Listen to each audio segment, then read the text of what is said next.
Welcome to Beyond the Bee, an ongoing dialogue about the past, present, and future of the B Corp movement.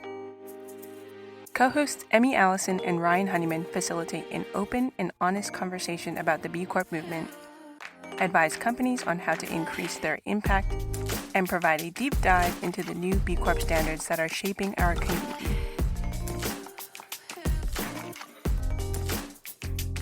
Our guest today is Heather Paulsen.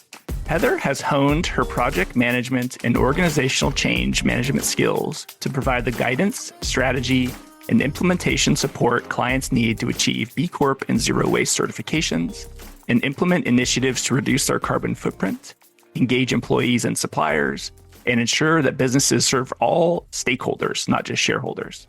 Her clients include Thrive Market, Patagonia, Clover Sonoma, North Coast Brewing Company, Thanksgiving Coffee, Traditional Medicinals, Harvest Market, The Fruit Guys, Grove Collaborative, and B Lab itself. Heather, welcome to the show. Thank you. I'm very happy to be here with you both. Yay. We're happy to have you. Yay! I guess maybe the first question is, can you share a story of how you first became involved with the B Corp community? Yeah, I think it's a really fun story full of lots of serendipity and coincidences, but some people believe there are no such things. So maybe it was just meant to be. But I'll go in the Wayback Machine. After college, I was a Peace Corps volunteer. And then after that, I came back to grad school. After that, I worked at a nonprofit for a number of years and then worked in the healthcare space after that. And working in healthcare administration, I had become very burned out and felt like, healthcare is important to people and to our communities, but it's a really difficult industry, for me anyway, from the administrative side. And I really needed a change. And so I was able to take a year off, thanks in large part to my husband's healthcare benefits. And, that's a very real part of any kind of sabbatical or transition. And I went back to school and I got my project management professional credential during that time. And I was on a trip with my husband to his grandmother's memorial service. She was 105 when she passed away. So it was very much more of a celebration. And on the way back in the Southwest Airlines magazine, back when they had magazines in the airlines, there was an article on B Lab and B Corps, and I had never heard of it before.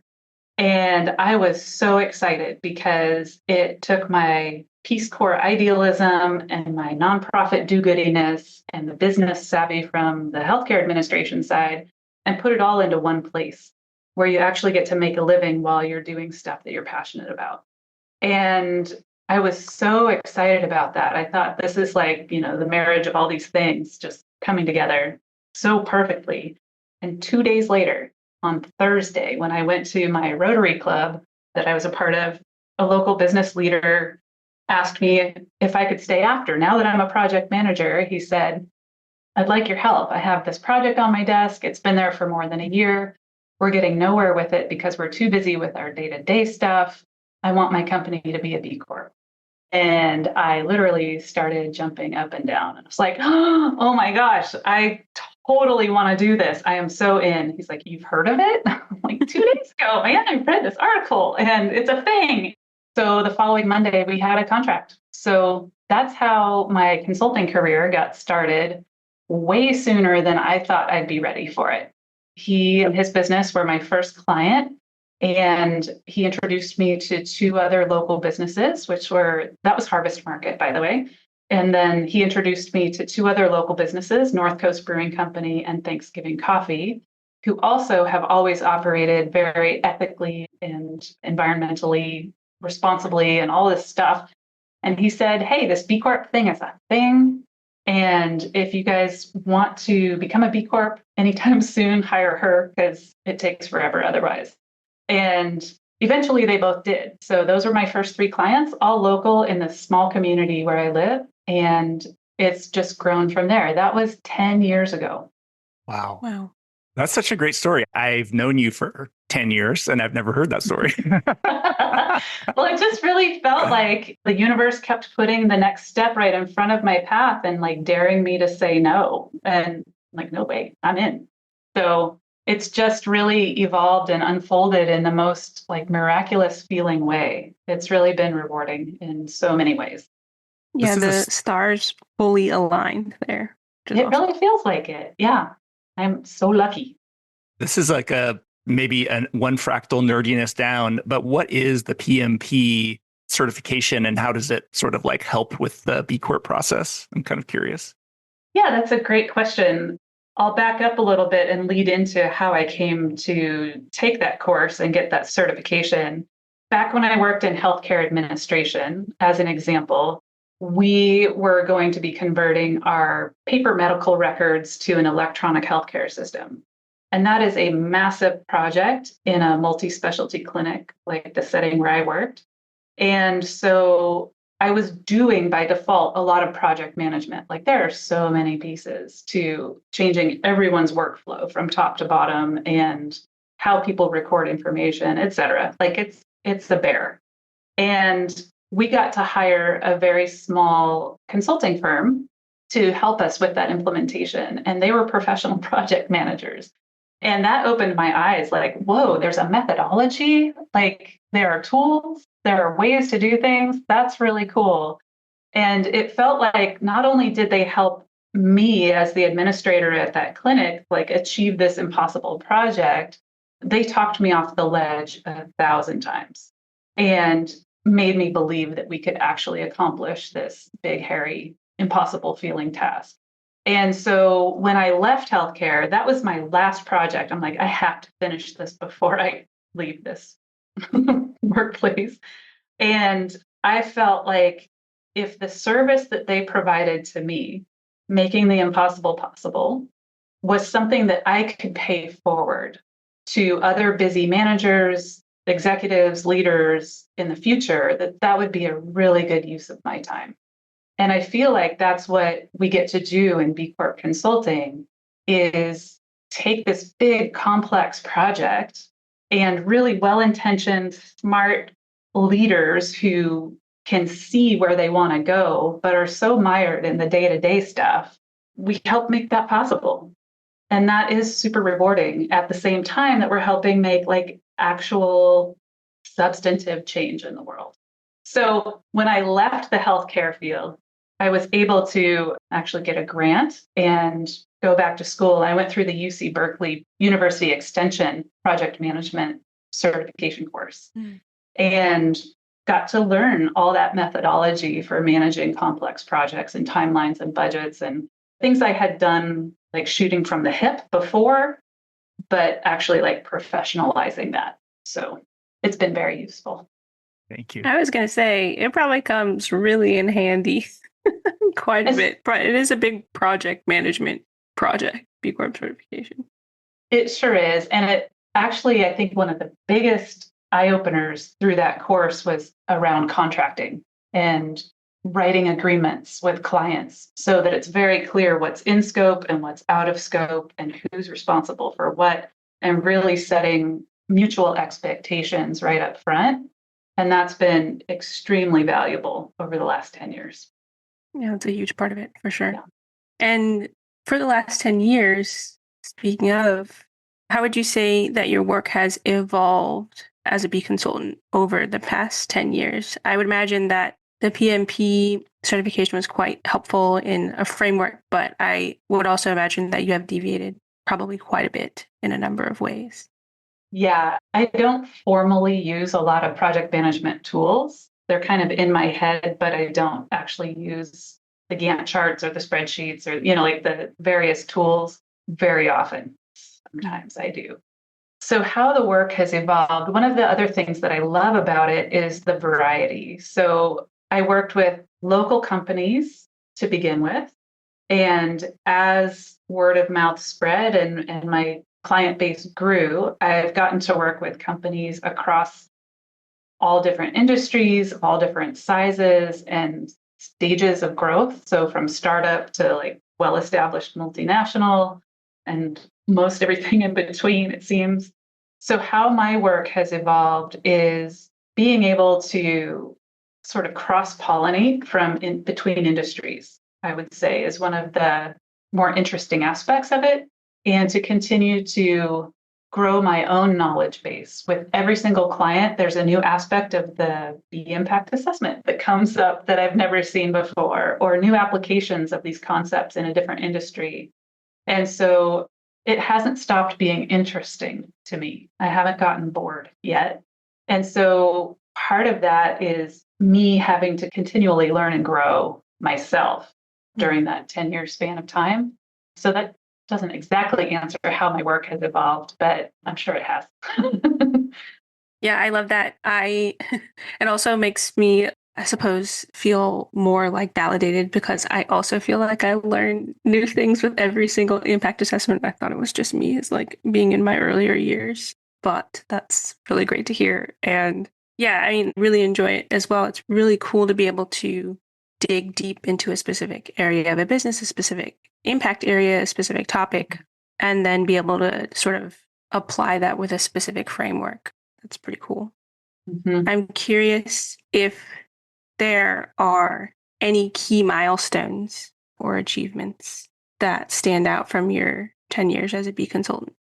One of the things that has made it so fun has been being part of the B Corp community itself. So you all as B consultants, but also all the companies that come together every year, or as often as the Champions Retreat happens. That's been interrupted by the pandemic and other things over the years. But the relationship that I've developed with colleagues at B Lab has been, I would say, one of the highlights. And because of that good relationship over the years, B Lab has invited me to be involved in several things that I am both really proud of and really honored that I even know who I am, for example.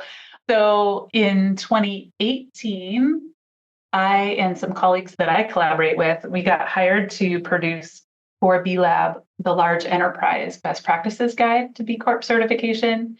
And during that project, I got to speak with 10 of the largest B Corps in the world about their B Corp certification journeys and practices. So that project was definitely like a big highlight for me, professionally and personally. And there have been a few other things that, B Lab has involved me with. There have been some pilot programs. There have been getting invited to speak at a conference on the main stage, a 3-minute lightning talk. That was really exciting for me. So yeah, there have been a lot of highlights along the way for sure. Very cool.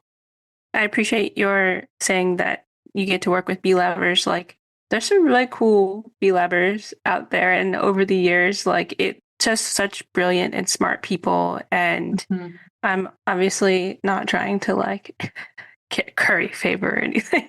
But it's a really, like, brilliant and compassionate and kind group of people. And it really is such an honor to work with so many of them over the years.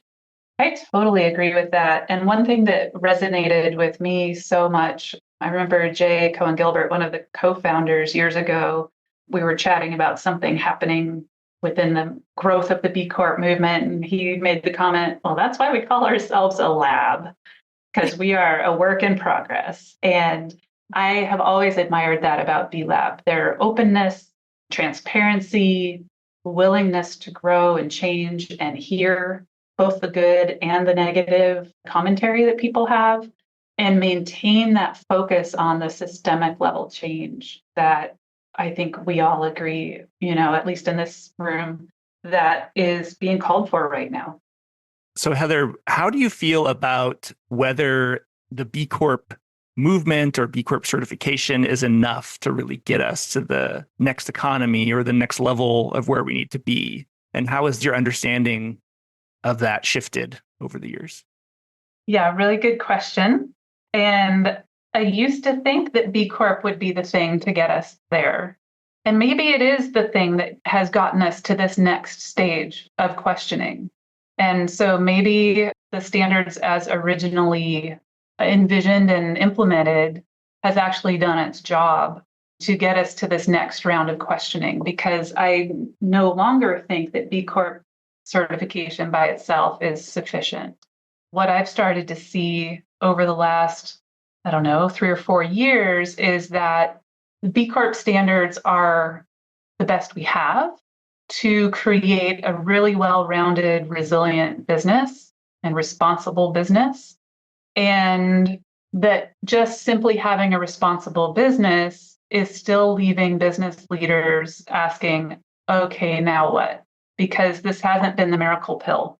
Our company cultures aren't now automatically nirvana. And so, what's next?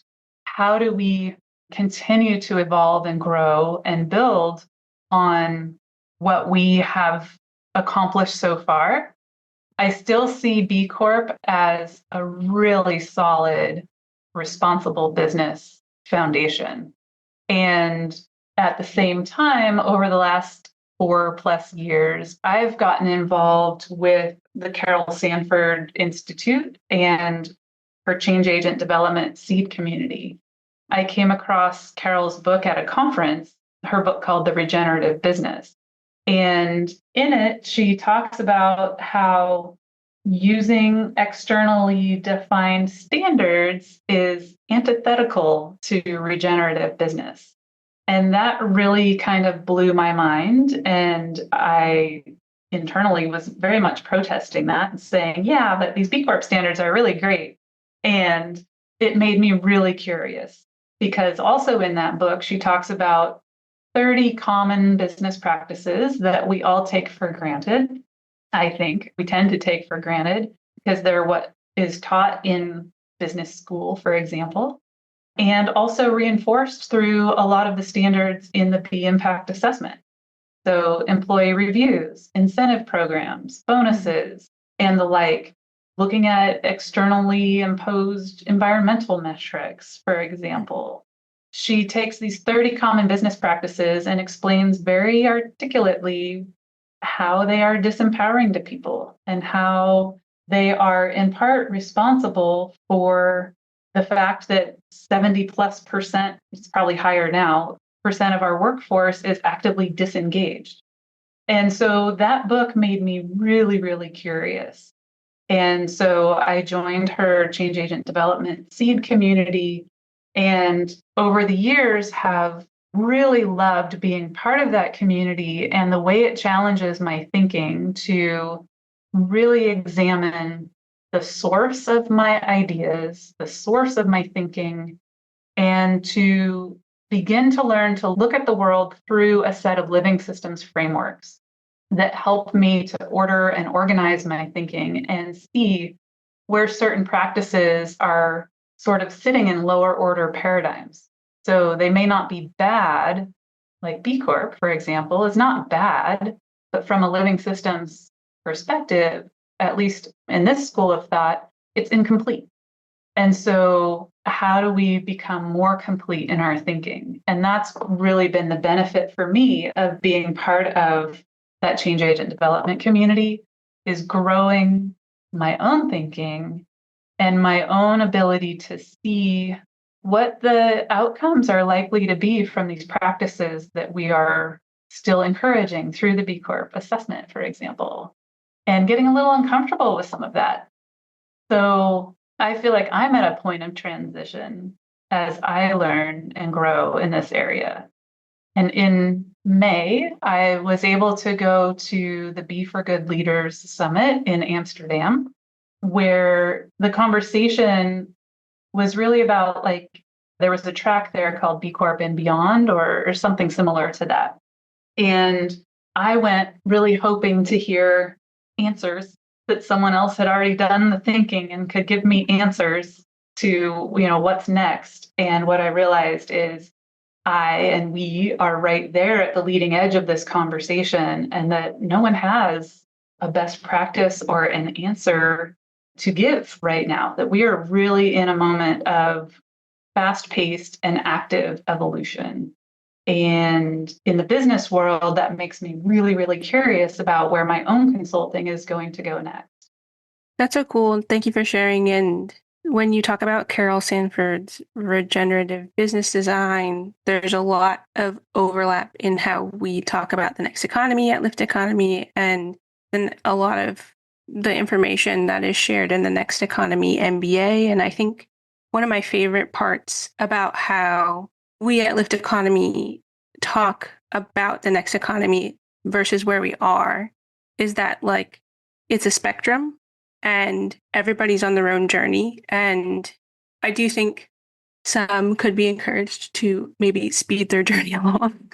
But I do think that regenerative business design is, yeah, what we need from people and planet. And we're not there yet, whatever there is, but we are working towards that. And yeah, I don't think even we have really figured out the sort of transition, the jump, but I appreciate how you framed it as like B Corp is the best that we have for what we have in the system that we have in a capitalistic system, whereas we really should be transitioning to these living systems and systems that really do benefit every creature on this planet. Yeah, I appreciate that and share that vision for sure. One question that stands out, Heather, is if I'm a B Corp CEO and I'm like, all right, I want this next thing. I want this regenerative business design and I want to do this. And yet, like part of the appeal of the B Corp assessment is like, just give me the checklist. Like, just give it to me like that. Like, I don't have time to do the deep thinking. Like, just give me the checklist.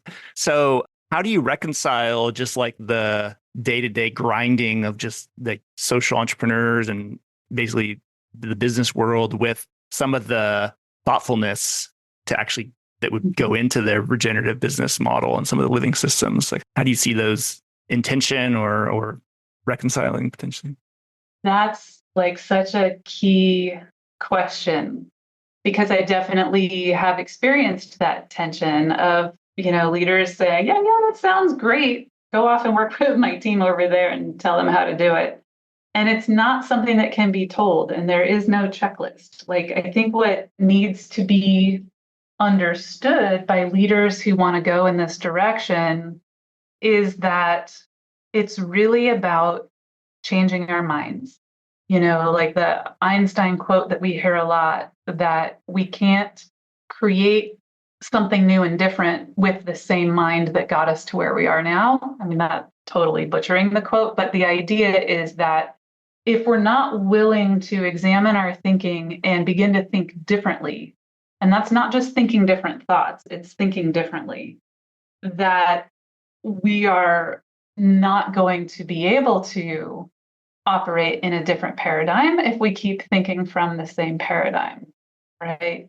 So what I have found and what I believe to be true about companies who will take on this work is that leadership has to be genuinely curious, and they have to genuinely believe that we have so much to learn here. Myself, my teams, all of our stakeholder network, like we all have so much to learn, and to be genuinely curious enough to go on that journey themselves and to sort of require it from the top. If the top leadership isn't bought into this, I think the work of learning to think differently often feels indirect. It can feel peripheral to the real work of the day-to-day stuff. However, the idea is we need to keep doing the day-to-day stuff, but from a different mind. And so how do we learn to see it differently? How do we unlock different layers of creativity and potential and start working towards the potential and the systemic effects that we want to see, rather than being stuck in the day-to-day problem solving? Because when we stay focused on our problems, we stay anchored to our problems. And we can kind of only make incremental change from that problem focus. So how to commit from top to bottom to that kind of developmental thinking shift, I think is really maybe the most critical element to moving forward with this. And I think also Carol Sanford talks about Harvard Business Review, I believe, study that the time horizon for this kind of change is 3 to 8 years. So of regular practice and regular developmental education. So it's a journey. But what else are we doing? Truly. And yeah, there's so much of this movement that it's so interesting. Like we just keep coming back to the theme of we can't really change anything until we change ourselves. And there really is a mindset to be shifted.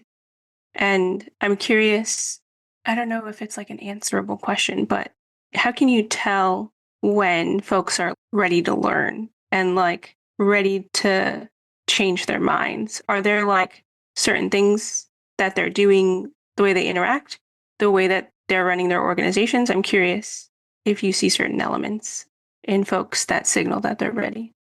My hunch is that they would be involved in these kinds of conversations with their peers. Like, Mm. what's next and how do we get there? And there are leadership networks that are actively exploring questions like this. OSC2 comes to mind. I know that there's some conversation happening there around regenerative business design. So, to answer your question, I think, well, here's how it happened for me.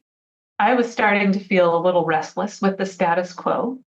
I read Carol's book, The Regenerative Business, that scratched that itch in my brain in a very particular way that made me more curious than any of the other business books I've read. Because it doesn't try to provide a prescription, it doesn't try to provide a generic answer. It tries to provide you a way of thinking. Mm. And to me, that is so appealing and also so incredibly challenging because learning new stuff, I've always been a good student. Learning new stuff has never been hard, but actually unlearning the old and detaching from previously held beliefs and ideas that I have been attached to or identify with, that's really the hardest part. I was so resistant to the idea that the B Corp standards can't be part of a regenerative solution. I still want to think that the B Corp standards can be part of a regenerative solution. But I can also see why, by itself, that is not a complete answer and will not be the solution. Yeah, that makes a lot of sense. And yeah, it's really a trap to think that B Corp certification is the goal as opposed to the journey. And the way that you're phrasing some of the things and the way that you're framing some of these things really calls to mind similar language for folks who are unlearning white supremacy and unlearning racism. There's a lot of like very similar sort of mindset shifts and learning and unlearning. And that is a pretty fascinating correlation, especially because, I mean, it makes sense because capitalism and white supremacy go hand in hand. And there are trends that we could all be unlearning. But yeah, I really appreciate it's like, it's not a sort of like award to put on the wall and then just like not do anything after that, which is not something that B Lab recommends ever either. But yeah, it's definitely like a continuous learning and growing journey for sure. Yeah. And the regenerative business design work has been really, I don't know what the right word is, but enlightening, maybe, for me to be able to see my own thinking because I know that like when thoughts occur in my head, that seems like just the way the world is. And we are so schooled in this culture in entrepreneurship, business practices, our education system, just the cultural soup that we swim in, we can't see. We just think that's the way the world is, right? Mm-hmm. And so it enables me to start to identify when I'm having a thought of something that just seems so obvious. I'm like, oh, it really is that obvious. And, to be able to watch my own thinking and the effects of that and to have choice around that. And that's a capability that I believe everyone has and that is not well developed in us in this culture. And so that's been part of this regenerative work as well, is just being able to see the soup that we're swimming in and the effects and outcomes that that generates, and to be able to not just question it, but to see where it's incomplete and to up level the thinking. Because I think most people are very well intentioned. I think people mean well Mm-hmm. and aren't doing negative or limiting things on purpose for the most part. And so until we can examine our own thinking and like go, huh, that's weird, you know, I think that's where the real power of it is, but that definitely can feel like indirect work when our leaders in our, client companies are really focused on the day to day. So I think it takes a unique kind of leader to be curious in this way openly. Truly. And I'm curious if you could provide some examples on how you've implemented regenerative business practices in your consulting work or in businesses that you've worked with. Good question. Also, I would say that I've been able to apply it most to like me and my working. So when I'm working on a client project, I can approach it from a transactional standpoint of like, okay, they hired me to do X, so I'm going to provide X for Y dollars. And like, here's what we agreed on, and I'm going to get this thing done and call it good enough. Like, that's like a very transactional viewpoint. I can ask myself, am I approaching this task I'm about to sit down and do from that mindset? Or am I on automatic energy of like, hey, I've done this thing before. I'm going to do it for this client, just like I did it for that last client, and not put anything extra into it. And we'll get by, we'll get it done. And we'll also realize that transactional benefit as well. Or am I in sort of a do-good energy, like, oh, I know what's best for them. I want them to do this, or I'm going to dictate that, or I'm going to, or am I thinking about it from a living systems perspective? Like, who is this unique client in the value-adding process, nested in the larger systems and ecosystems that they're embedded in? What's potential? What's being called for in their industry? And really try to see a living system at work and get myself into that mindset before I do the task that I'm going to do. And the content of that task changes significantly based on my own mindset, right? So I've been most able to apply this work with myself in that way and up-level my own work in that way. And hopefully that ripples out into the client space as well.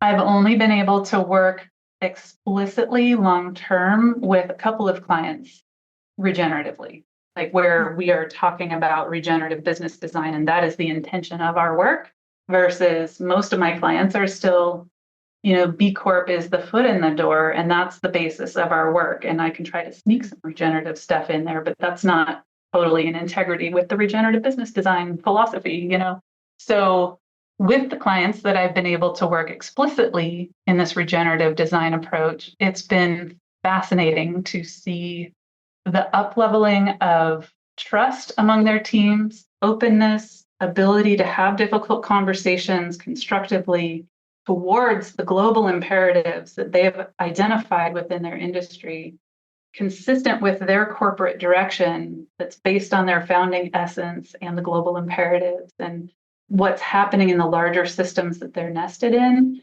And so the nature of their conversations has shifted. They're still doing their day-to-day work, right? Like the business is still going, but it's from a very different mindset. And so their culture internally is starting to shift from like a role-to-role hierarchical type of interaction more to self-to-self.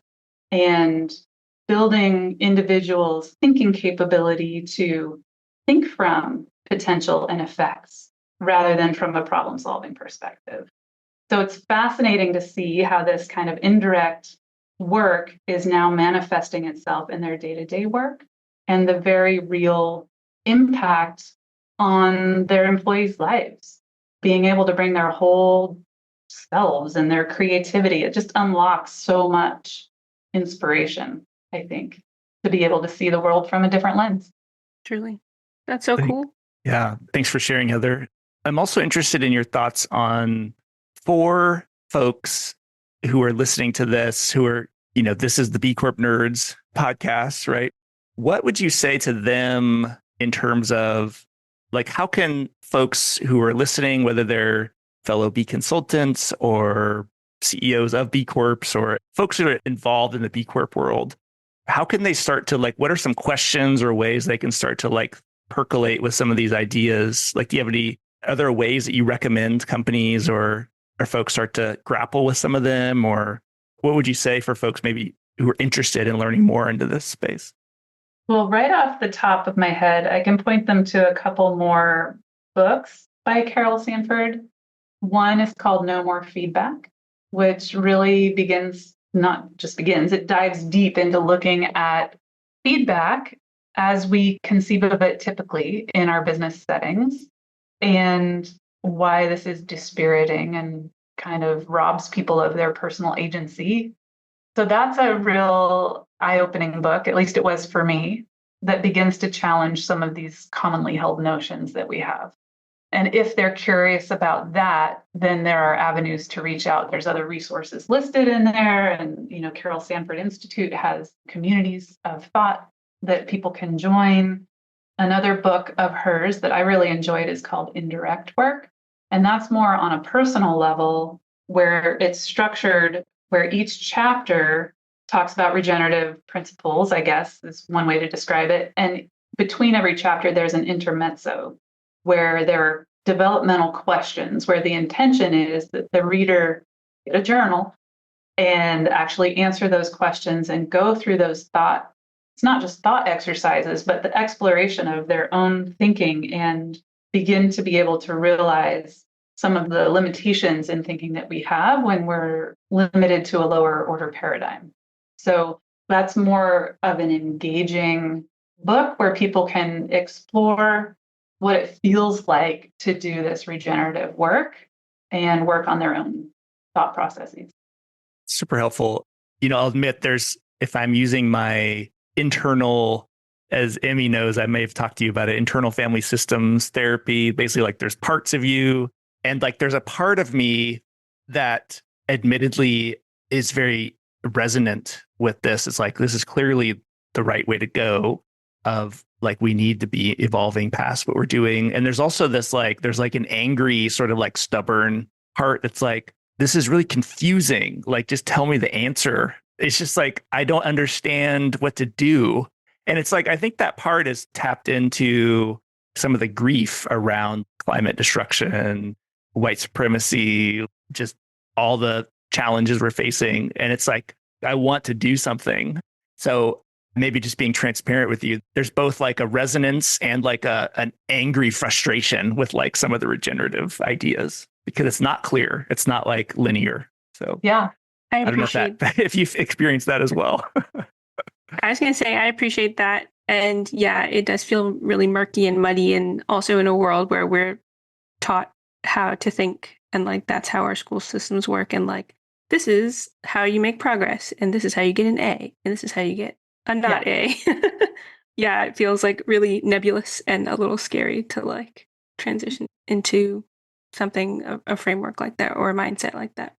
Right. And I can relate to that, to both of you with that.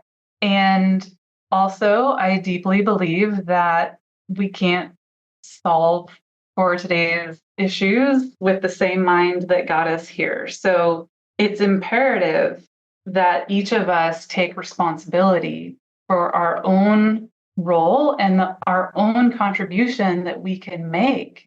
So it's both daunting, so yes, it's murky. We are used to wanting easy answers. We're used to looking to experts for the answers and then just implementing what the experts say. And that's both completely lazy and totally appealing. And so how do we detach ourselves from that desire to rely on what someone else thinks and do my thinking for me? Because it's not clear exactly how to move forward into this new space. At the same time, from a regenerative living systems perspective, my belief is that each of us as individuals has incredible life experience to draw from. So like we already have the answers if we knew how to watch our thinking to find them. We can rely on expertise of others for sure, but not to outsource our thinking. And so the aim is to begin to trust ourselves again and to think for ourselves and to grow that capability among ourselves and the people that we are interacting with. And we all have the capability. There's immense potential in each of us if we can shift our thinking to be able to learn to see it. It's amazing. I've had moments over these last few years in the regenerative seed community sessions with Carol where I've had moments where I can see like other worlds of possibility that I can't see from our current cultural soup. And it's those moments of opening where I can see that this is actually the shortcut. Like this feels like the longer, murkier path, but it's actually the shortcut. You know, it's the most direct way. The indirect work is the most direct way to achieving what we can envision and what's being called for, and to contribute to the evolution and capability growing of the systems and people and stakeholders around us. Yeah, and I'll say it's the most daunting part, but it's also the coolest part that the framework, like you were saying, there is no prescription. And from what it sounds like, it's a very generative conversation that happens because every individual is different, every organization is different, every team is different. And yeah, it seems like the possibilities are endless in a great way, and the possibilities are endless also in a daunting way. Well, the way I like to think about it, because I'm kind of an eternal optimist, and part of the way I maintain my optimism is like by not watching the news and not turning a blind eye, but trying not to get overwhelmed and anxious about the turmoil in the world around us. And how to manage that energy for me is a critical component of staying sane, staying productive, and really trying to find how I can actually contribute to this world. To tie us back to, I think one of the comments I made earlier is over the last 10 years of working in the B Corp consulting space, it really has felt like I've been part of this larger movement that has shifted the conversation and has evolved the system. And I share some grief around like, oh, maybe this thing isn't the thing anymore. It's still a thing and it's still important and exciting in a lot of ways, but it's not the thing. And so rather than being daunted by what's next, really trying to shift that to curiosity about, hey, well, then what's next? If I was able to spend my last 10 years in something that felt really exciting and really like at the forefront and moving the conversation forward, what's next? And how are we going to take it to the next step? And then from there, how are we going to take it to the next step after that?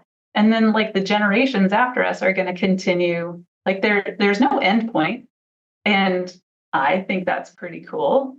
It can be a source of hopelessness, or it can be a source of open-ended possibility. And that's a choice. So, Heather, in the last couple of minutes here, what do you need right now, and how can the listeners help support in the work that you're doing? I didn't know you were going to ask that question.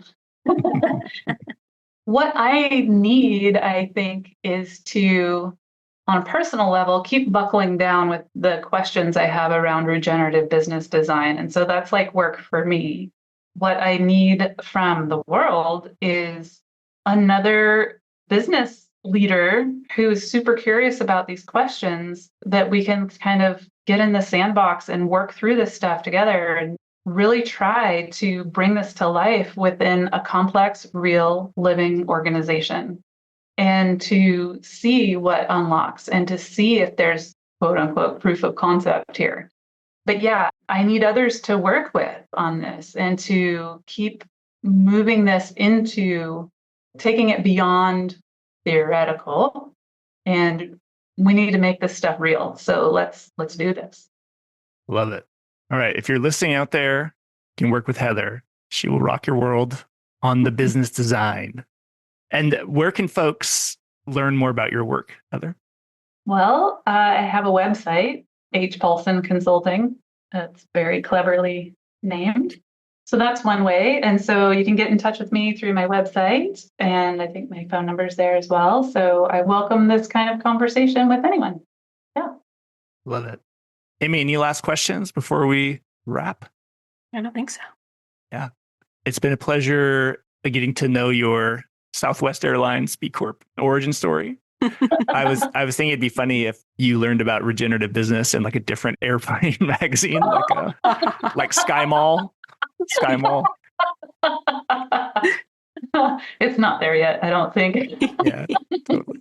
They got rid of all the magazines to reduce their carbon footprint, all of the airlines. Yeah. I miss them. I don't miss them. Well, thanks, Heather. We'll have you back on the show in the future, and excited to continue to hear what you're up to with regenerative business work. Well, thank you so much for inviting me, and I look forward to watching your progress there at Lift Economy and to continuing our conversations both offline and perhaps here in the future. Thank you so much. Thanks, Heather. Thank you for listening to Beyond the Bee. We are trying to grow our audience and wanted to ask you a huge favor that you can do right now. Try to think of one person that might like this show. Then pull out your phone and text them something like, "Hey, I think you might like this new podcast, Beyond the Bee. Check it out at lifteconomy.com/beyond.